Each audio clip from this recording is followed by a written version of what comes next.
about this portion, that is the body portion of the mandible. Now I will separate these two rami and I will tell you about the individual rami. And if you will see this rami, this is the right side rami and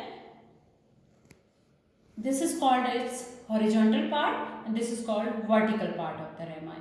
Horizontal rami, it is also called as horizontal rami, and this vertical portion is also called as vertical rami.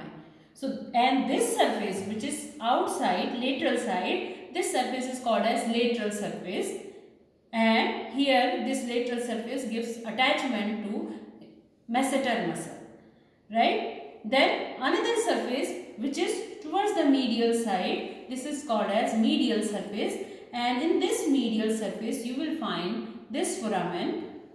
This is called as mandibular foramen. In case of bovine, from the mandibular foramen, if you will see, there is a groove going downward, this groove. This is called as lingual groove. It gives passage for the lingual nerve. Then again back to the lateral surface. In the lateral surface, on the anterior end where this rami, horizontal rami is joining with the body, there you will find another foramen. This foramen, it is called as mental foramen, and there is a canal extended from this mental foramen to this mandibular foramen.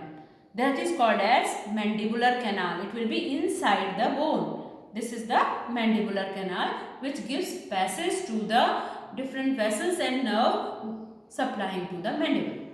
This is about the surface of the rami. Another is the border.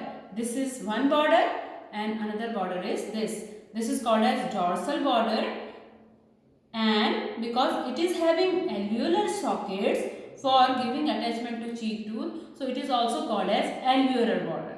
In the horizontal portion of the rami, it is also called as alveolar border. And if you will see the structure of this border, it is somewhat concave in appearance.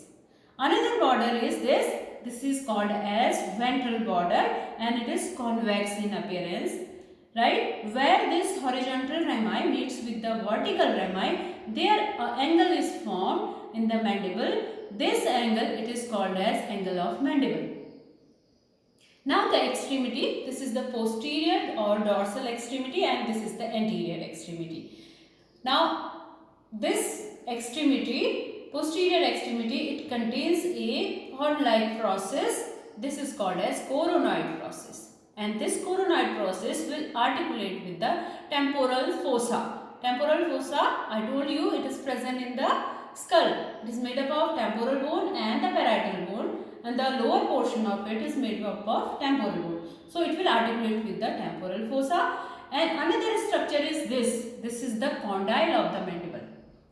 Condyle, it is an articular area, cylindrical articular area called condyle. Okay. So this condyle, again it will articulate with the temporal bone, petrous portion of the temporal bone. In between these two, that is the coronoid process and the condyle, there is this notch. This is called as mandibular notch. This notch is called as mandibular notch. Okay. So this is about the mandible of bovine, and total here the alveolar socket in the alveolar border will be total 6 in case of bovine. Why they are 6? Because there are 3 molar and 3 premolar tooth which are present in one side. Okay.